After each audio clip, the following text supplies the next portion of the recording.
I got this interesting story, right? This is a story. Now she's not the yo, deep thinker. Thank you for stopping by, bro. Thank you everyone for stopping by. I mean, like, yo, I love you guys. Thank you guys for the support. Thank you guys for the love. Yeah. She's not the she's just a storyteller. I'm going to show you after this clip the actual person she's talking about. Okay, but this is an interesting story. I only heard a few seconds of it, so it sounds interesting. Hopefully it is. But yeah, let's check it out because I wanted to watch the original, but it's like it was like 6, 7 parts, and each video was like 6, 7 minutes. It's like I'm not spending an hour just to watch like this woman tells a story, you know. So I'd rather watch an abridged story. But I'm gonna do there's a questionnaire or whatever of the actual woman talking. So we'll check that out. And then choosing to throw your life away behind an inmate. Yo, Master Pastor, thank you, like and subscribe, people. Thank you. It's got to be one of the craziest things I've ever heard. But we getting ready to tell y'all story time. So we got this creator by the name of Mama Bear 022029. Okay, that's her name. So she is telling us the story about how she started off as a correctional officer and ended up a damn fucking felon herself, all because she decided to fuck around with an inmate who was very manipulative. So she started this job in August. She said she had 2 weeks of classroom training. Then she started doing some hands-on training. Everything was going pretty well. She was assigned to the Class D unit, which is the inmates who get to work off campus, picking up trash and just doing various things around the city, okay? So one day she's working or whatever, and her dad calls her, and he tells her that he needs to talk to her about something. Now, she also goes to mention that it was her birthday or whatever. He didn't want to tell her on her birthday. So she didn't want him to hold back on the information anymore. He pretty much told her he's in stage 3 of cancer and he's scared. So, of course, naturally, she's going to be scared as well. To make that segment of the story very short, the inmate started to notice because he had been paying attention to her since she started working there, and especially the days that she had to work overtime. The inmate started paying attention that she was coming to work sad. She just didn't seem like herself. So he pressed the issue, just like, hey, baby girl, shit, you looking like you need somebody to talk to or whatever, and I think that you should talk to me. And so at first she was being smart and was just like, this sounds like it's crossing the lines a little bit. I shouldn't even be telling you about my personal life. But however, she's in a relationship at home with her baby daddy. However, the relationship is just kind of rocky as fuck. So this is a thing where, and I hear this a lot. I mean, I don't know about you guys. I've heard news. We see news reports that these correctional officers are having sex with these men, are dealing with these men. It's like, do you have any brain cells left? Any? Because I'm amazed. Okay, that do you not? It's like this is why this is exactly the insanity. The Wade Wilson thing. How thousands of women wanted this man free. Thousands of women sent this man emails, letters of like infatuation. This man, I'm not talking about the Wade Wilson, was a murderer of 2 women. He was a toxic, dangerous man. And yet, you say you rather pick the bear instead of man. Or you know what? What would you want to say? Actually, I'd rather pick the bear instead of the ugly, fat, poor, short, nice guy. That's what women want to say. That's what women want to say. Because if you say, a bear or a dangerous, badass, supposedly good-looking, tall-ass man, they will pick the dangerous man every time. I.e. shit like this. You are a correctional officer. You are around the most toxic, dangerous men on planet Earth. And yet you can fall for these men? You see these men on TV. The whole, what is it? The serial killers of the past. We've seen it. How women go crazy for these guys. Wade Wilson killed 2 of his ex women he had sexual relationship with. and yet you wanted him free, and yet you are infatuated with this man. Women are insane. And she said that she that the correctional officer had a baby daddy at home. She said, "Oh, it's toxic, not a good relationship." But you are talking into these criminals. This is the thing what I said. Women love toxic men. Women love toxic men. Women love drama. Women love men that won't make their life boring. And what type of men don't make their lives boring? Toxic men. Shitty men. The players, the bad boys, the criminals, the thugs. Those men will keep women's lives interesting. That's why she have a baby daddy that's toxic, and then are dealing with toxic men at her work as a correctional officer.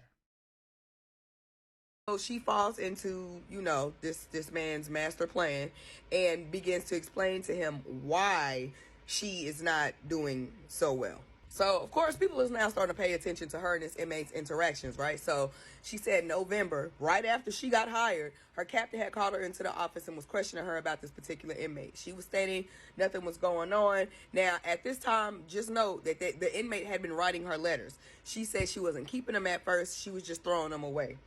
Not even smart. She should have been turning them bitches in for real. Now, this inmate had been showing her plenty of signs that his feelings was just getting too far. He had told her he really loved her. He really wanted to be with her. And she called herself being creeped out at first and letting him know that she actually had a man at home. However, he didn't let up.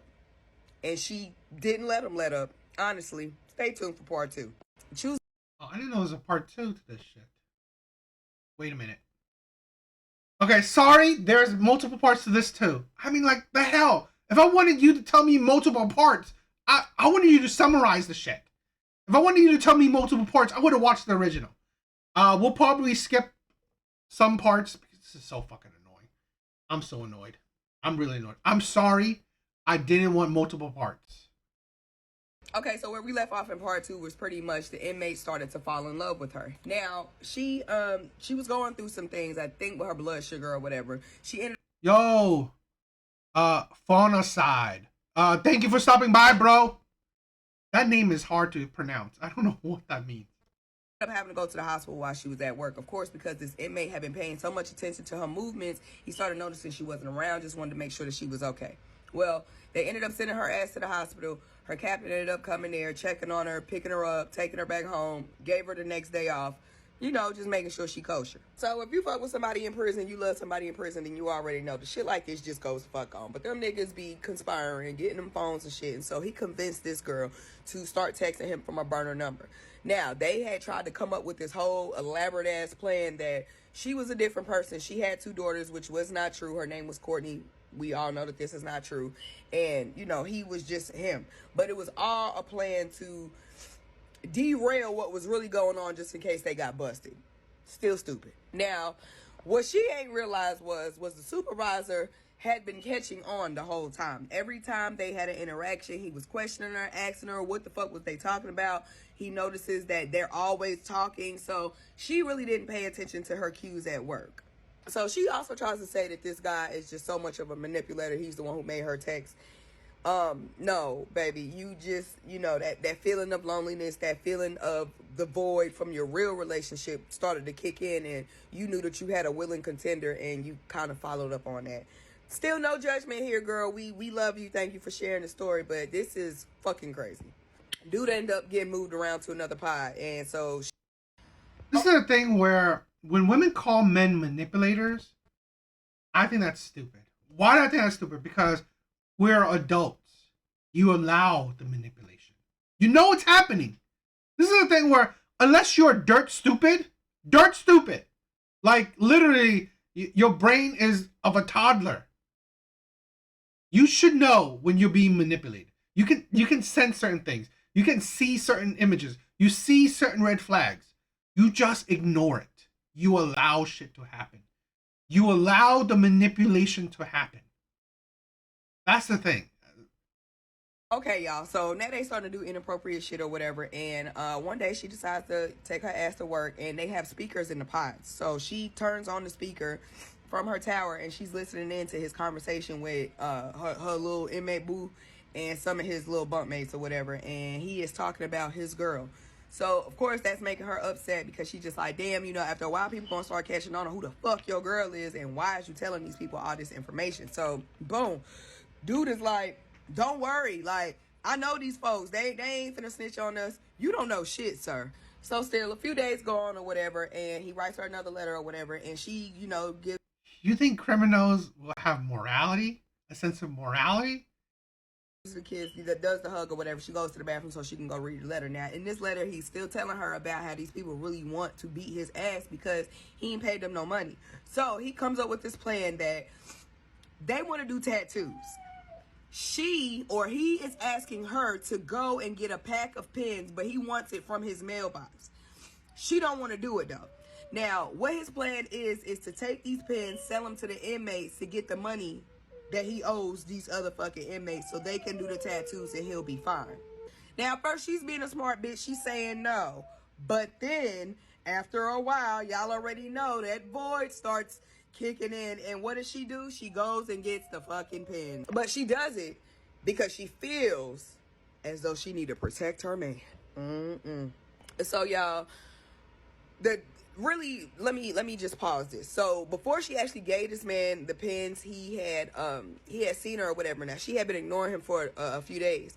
So he's pointing at the speaker or whatever because he wants her to listen in on the speaker. So she turns on the speaker to his pod, and motherfucker get talking about, oh, I'm sorry this, I'm sorry that. I just want to be safe in here, and it's the only way that I can know that I'm going to be safe is by, getting these pens or whatever, blah, blah, bullshit, putting her on a guilt trip for absolutely nothing, girl. You not even the one in debt. So now, Julio gets the bright-ass fucking idea, y'all. He goes to get him a tattoo, right? And he tells her, I'm going to get a tattoo or whatever, and y'all, guess what the fuck he gets? He gets her motherfucking name on his ring finger with a goddamn heart. Boy, girl, I don't know if that pussy that he ain't get is hitting through them tight-ass CO pants. But, girl, that is crazy. So, the guy got the tattoo of her name on the ring finger or whatever. And, honestly, she's feeling flattered. Because these are not things that her real man is doing. Her real man, honestly, ain't even putting in no motherfucking work. She even goes to tell a small story about how her man... Yeah, Josh, you missed it. I'm listening to this story. She's telling a story. She's telling a story of a CEO, correctional officer, dealing with an inmate. A woman correctional officer dealing with an inmate. This is the thing with women. Women know these toxic men. They still willingly deal with these toxic ass men. This is why nice guys finish last. Because literally, women will ignore red flags of shitty men, but they will definitely see any red flag of good guys, of nice guys, of guys that are average, nothing special, or just the regular old guys. They will definitely notice any even small red flags, even any icks. But toxic men, oh, those panties dropping quick. Allowed another woman into their house with their kids inside the house and bang, bang, bang, bang, bang, bang in their bed. So that's why the girl was so okay with cheating on her man, because she knew her man was cheating on her. And also, her man wasn't working. So he was doing all the cheating while she was at work. So she felt unappreciated because here I am putting in my 80 plus hours to make sure us and our family is okay. But because he was already cheating at home, she really didn't have no qualms about cheating with this man at the prison. So you want to first of all, why didn't you break up? But no, instead of breaking up with a toxic ass man. Instead of breaking up with a toxic ass man, and let's not even talk about how you would even give a child to a toxic ass man, because this is textbook women. Instead of the breaking up or not even having a child with a toxic ass man. No. What you do is cheat on your toxic ass man with a criminal, i.e. automatic toxic ass man. Really, I've said this before. Women Toxic women are only attracted to toxic men. And that's fine, right? I mean, it's fine. Keep them away from the dating pool, because keep them away from good men.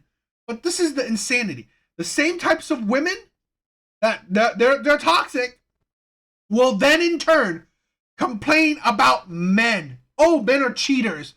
Men are toxic. Toxic masculinity, all that shit. One day she decides to lie to her boyfriend at home. Tells him, oh, she got to go into work early, blah, blah, bullshit. But the real reason was because she was planning on going to get the motherfucking ink pens for the damn inmate. But see, again, as I told y'all like 2 parts ago, her supervisor had been paying attention to all this shit. So they got smart on that bitch. She came to work. She thought she was going to the back with that nigga. But no. They pulled the flag and said, bitch, you gonna work up front today. So what did she have to do? Go return them damn pens back to her car, because, baby, the cards was not aligned. So I could only imagine that when you're dealing with somebody and tell his family about this girl now. Okay? So he is telling his family about how, yo, it's really getting serious back here. These motherfuckers really want their money. This bitch ain't brought me these motherfucking pens. Like, I'm dead ass. One of y'all need to get in contact with this bitch and let her know I need the motherfucking pens. She need to get her ass on back here. Now, this is also one part I forgot. So when the family member had called her to tell her about him potentially getting jumped in the back, she said, okay, she was going to handle it. She took that shit to her supervisor, of course, who had been already paying attention to her ass. And he told her, if anything happens in that pod, it's just going to happen. And if we can find evidence that something happened, then those people involved will go to, lockdown. That was his resolution with that. So the guy got the tattoo. So her words, not mine. She gets lucky one day. She goes in and they go to their meeting in the morning. Now, when she gets to her meeting in the morning, her fucking supervisor ain't there. So this is how it works when the supervisor ain't there. When the supervisor ain't there, everybody choose where the fuck they want to go. You have fun during your 12-hour shift. Tally ho, motherfucker. So she asks to go back to the pods, of course, to check on her man. So she goes and do her first set of rounds. Now, she run into this dude or whatever. He's asking her, you got that? Why? Thank you for stopping by, bro. She was like, yeah, because she had them bitches in her pocket. She threw them in his fucking pie and went on about her fucking business, thinking that she was asleep.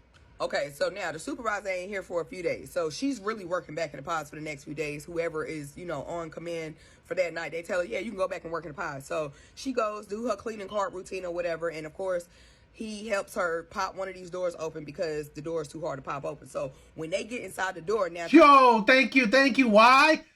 Thank you for the sub. Love you guys. Love you guys for the support. You guys are amazing. You guys are my brothers. Tonight, all of a sudden, this dude wants to get sexual with her. He's trying to get inside her pants, take her clothes off and shit like that. And she's just like, you know what? No, we're not crossing this line. But honestly, girl, when you cross the first line, that's when all the lines got erased and he ain't give a fuck no more, for real. So now, y'all, Brody's starting to show his real fucking colors. He's starting to get weird. He's asking her, when's the last time you and your fiance done yee. Then asked her, do you be moaning? Do he pulling your hair? He be doing all, he want visuals because he's trying to get off his damn self since he can't get to his bitch. So he sees her again next shift or whatever, and he lets her. Oh, a side note, because I watched these. Saw this TikTok about a gay guy, saying how he loves prison. He loves prison. He actually stayed in prison extra. Insane, because he said that most of the men in prison are gay, because they can't find a woman, so they either are a top or a bottom. And I'm just thinking about this like, I cannot imagine why any woman would be interested in men that been to prison, because those men are the definition of gay. They are a top or a bottom. So why it's like you would rather deal with toxic, questionably sexual men than a nice guy. It just insane. It flabbergastes me the extent that women would rather not deal with the good guy, morally sound men, than they rather deal with the shitty men. It amazes me. It really does. Lets her know, hey, girl, baby, I got another tattoo. And so she was like, okay, what'd you get? This time it gets creepy as fuck because we all know that this nigga been incarcerated the entire time that they've known each other. But guess whose name he gets tattooed? I know you thinking that it's the fiance, but it ain't. It's her daughter, who he ain't never fucking met before. So, of course, because now he done weirded this damn girl out. She going about her fucking business. She is just thinking the wildest shit like, this nigga is really fucking weird.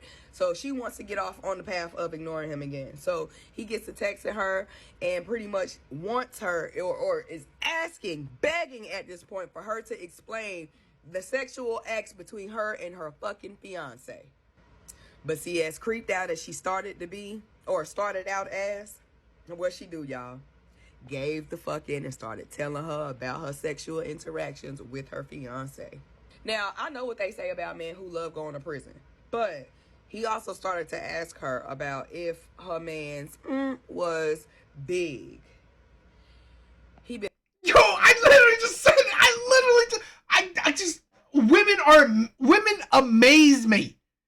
Women amaze me. I'm so lost in this story. Women see love as creepy most of the time. This is the thing where women's gauge with creepy is just so weird with me. It's so weird with me. She's just telling the story of this, how this woman is interacting with this inmate. So she's just telling how this CO, this correctional officer, is interacting with this inmate. So it's weird story. It's very fluff. I'm trying to go back, try and go through it as quickly as possible. Been in prison a little too long. He like what you like now, girl. Now, when she gets off this last part, she's saying this is where she started to figure out that this dude is a real weird dude. No, bitch. Your eyes should have been open a long ass time ago when he was so interested in what the fuck was going on with you and your motherfucking daddy. I'm gonna keep these parts rolling. So, as 2025 approaches, I noticed that I'm not enjoying these videos of Cody. What the?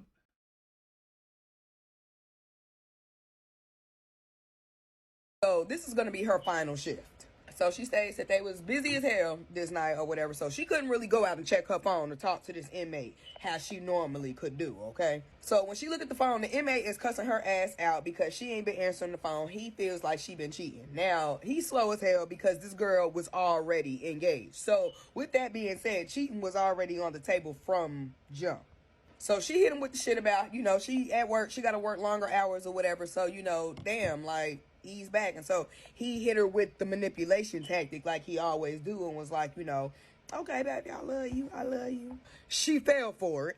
So in the midst of her checking her messages, she also sees that this motherfucker done said hell with the burner number and then text her real phone.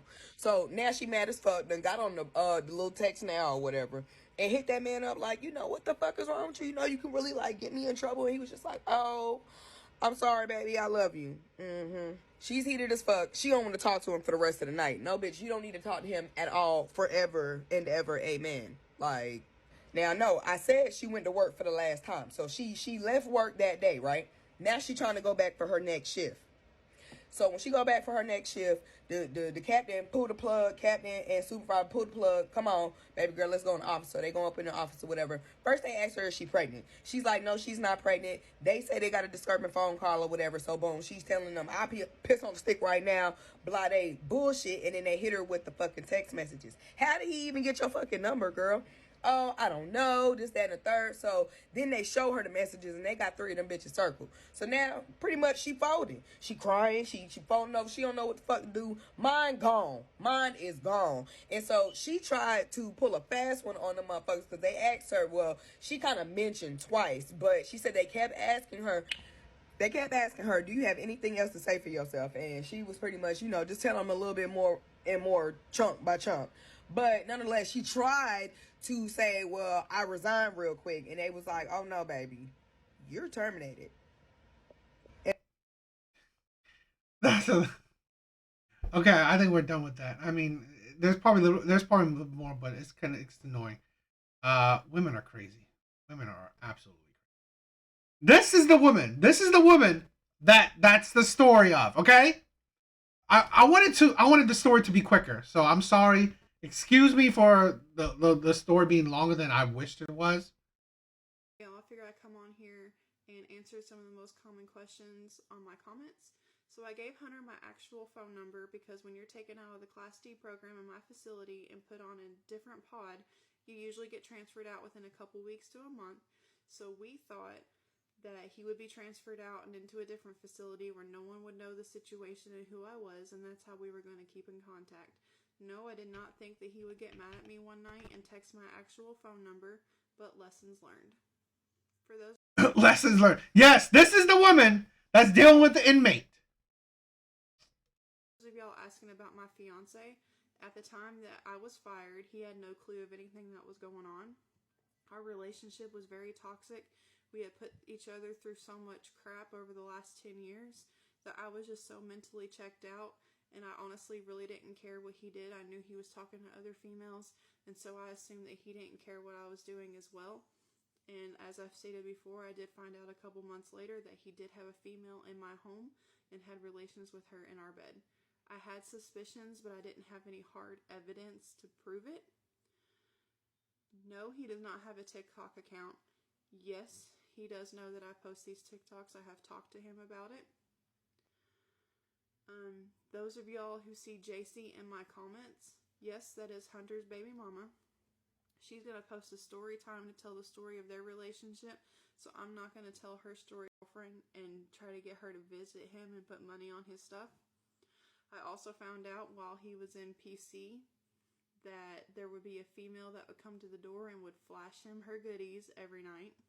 And he claims that she would only come to the door to get nicotine pouches. For those of y'all who asking why they thought I was pregnant, is because the person who called the facility to report what was going on, they had a phone call in February and he told them that he was going to be a daddy again. He didn't say stepdaddy, he said daddy. So they took it as he got someone pregnant, and they initially thought it was a commissary worker, but all the commissary workers in my facility were men. Yes, I do acknowledge that I put my facility and my coworkers at risk. At the time, I really wasn't thinking about it. It was a rough time, working so many hours. I was so tired. Everyone was so tired. We were all just running on fumes at that point.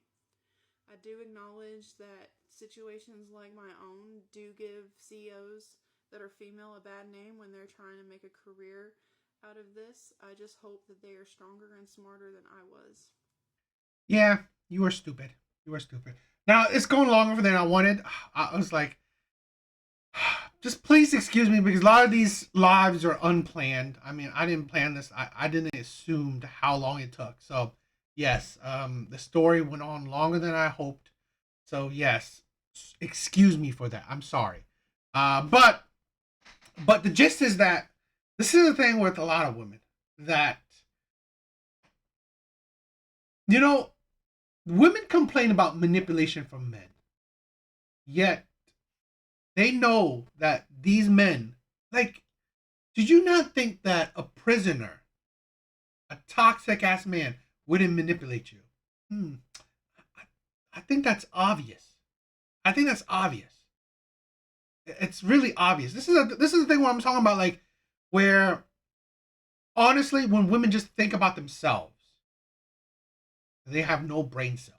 When you're thinking just purely about yourself, your own, whatever it's like, that's a very toxic trait in my opinion.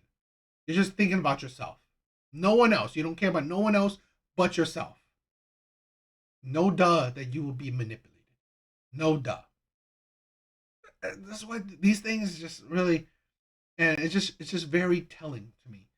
That it's just, this is why another thing where you see that why nice guys finish last.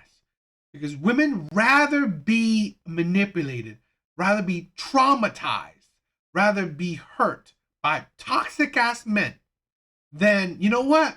How about a man that's respectful, loving, morally sound, that wants to be with you, wants to treat you as good as possible. But maybe he's not that good looking. Maybe he's a nerd. Maybe he's short. Maybe he works like an average job. Maybe he's nothing special, but he treats you well. He loves you. He respects you. He thinks the world of you. No. Those men are too boring. Those men aren't toxic enough for women. They're too boring. They're not charming enough. They're awkward. It's like, I don't know. These things just amazes me. It really does amaze me how women operate sometimes. Not all women, but personal opinion, a lot of women. So, yeah. I don't know. What you guys think?